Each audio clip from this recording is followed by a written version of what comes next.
سرسبز اور پرسکون گاؤں کے دامن میں دو سچے دوست احمد اور بلال رہتے تھے۔ ایک دن وہ دونوں خوش دلی سے جنگل کی سیر پر نکلے۔ سورج کی روشنی درختوں سے چھن کر زمین پر پڑ رہی تھی اور ہوا میں پھولوں اور گیلی مٹی کی خوشبو گھلی ہوئی تھی۔ پرندوں کی چہچہاہٹ اور پتوں کی سرسراہٹ سے فضا جادوئی لگ رہی تھی۔ احمد اور بلال کی ہنسی بھی اس فطری موسیقی میں گھل گئی تھی۔ جنگل میں کچھ دور چلنے کے بعد اچانک ایک خوفناک بھورا ریچھ ان کے سامنے آ گیا۔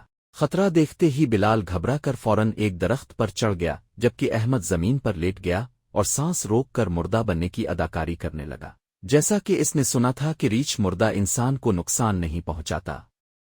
ریچھ احمد کے پاس آیا، اسے سونگھا اور کچھ لمحے ٹھہر کر واپس چلا گیا۔ بلال درخت سے نیچے اترا اور مسکراتے ہوئے پوچھا، ریچھ تمہارے کان میں کیا کہہ گیا؟ احمد نے سنجیدگی سے کہا، ریچھ نے کہا کہ سچا دوست وہی ہوتا ہے جو مشکل وقت میں ساتھ نہ چھوڑے۔ یہ بات بلال کے دل پر اثر کر گئی۔ وہ شرمندہ ہوا اور دوستی کی اصل قیمت سمجھ گیا۔